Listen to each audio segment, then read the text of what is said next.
Hey everybody, welcome back to Bookish Days. I'm Brad Sunday, and this week's topic is Ratings Week, which basically we just talk about how we rate books and show some examples of our ratings. And I use the star system like Goodreads does. I do a 1 to 5 star. I consider myself a very generous rater, but I do have some that I didn't give such a good rating. 1 star for me on my blog, I say not recommended, which it's really kind of just save your time. And I'm one of those people who is okay with stopping books because really I believe life is way too short to read bad books. But there was one book that I gave 1 star. It's the only book I've ever gave 1 star. And the reason I finished it was because the second one was sent to me, but in the end I didn't like the book. And that was The Marbury Lens by Andrew Smith. In my review, I talked about this book being the 3Ds, dark, disturbing, and disgusting. Oh, and by the way, I'll be giving examples like 1 star, 2 stars, 3 stars, etc. I have 2 stars from this year, and I read all of these this year. And 2 stars is kind of like, it was okay, but in the end, it was just not for me. The first one is Fever by Lauren DeStefano. Now, I enjoyed Wither, the first book.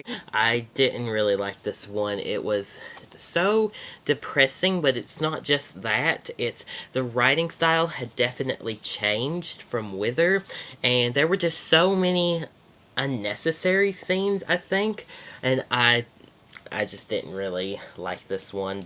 And I don't even have this book because it was part of the Around the World Arc Tour. There was The Raft by S.A. Bodine. I just didn't like the book. The main character was the reason why I didn't like it. She was just such a selfish person. And 3 stars, I like to say, is it was good but had flaws in it. And my first example is Enclave by Enid Gide. The action scenes were great, but everything else I just didn't really like. Like, the writing style was just so weird to me, and there were some scenes where I would be reading, and then something would happen, and I'd be, and then I'd have to flip back a couple pages and read what happened to make sure I hadn't missed anything. Struck by Jennifer Bosworth. I didn't connect with this book. Like, I did enjoy the main character, but everything else, especially the ending, it was just so weird. My final 3-star book I will be showing you is Mask of the Red Death by Bethany Griffin. Now this is sort of post-apocalyptic, sort of steampunk. I'd say this is probably more steampunk. And just, again, like, there were a lot of confusing points. I'd be reading it, and then I would just, like, I wasn't connected, and I would just, like, drift off or be distracted with anything. 4 stars for me means it was great. I really liked it. It just didn't have that extra oomph, to get it up to 5 stars. Tiger's Quest by Colleen Houck. This would have been a 5-star book if it wasn't for the very slow 160 pages. Yes, the 160 pages, really barely anything happens, but, like, it sounds crazy, but the rest of the book after page 160 totally made up for it. I loved it. If it wasn't for those 160 pages at the beginning, this would have been a 5-star book. Something Strange and Deadly by Susan Denner. The first 30 pages were so slow. Like, I thought I was going to have to DNF it. But something happened, and then I started getting more involved in the story, and in the end, I did really enjoy it.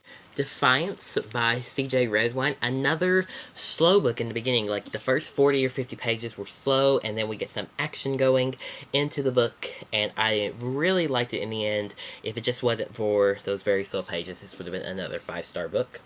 And my last 4-star book I will be showing you today will be Daughter of Smoke and Bone by Laini Taylor. I was loving it. Like, I was like, oh my gosh, this is going to be a 5-star book for sure.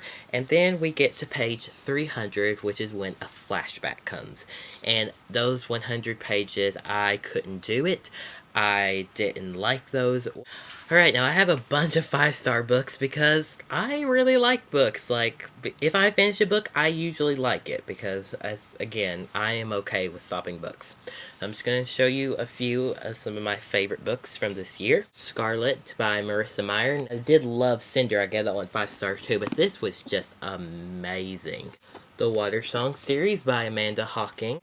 Rudis the Petty's books, Between Shades of Grey and Out of the Easy. I just recently finished this. It comes out in February. Loved it. Everneath by Brody Ashton. Absolutely love this book. Slide by Jill Hathaway, an awesome, awesome murder mystery novel. What's Left of Me by Kat Zhang. This is fantastic. Love this one.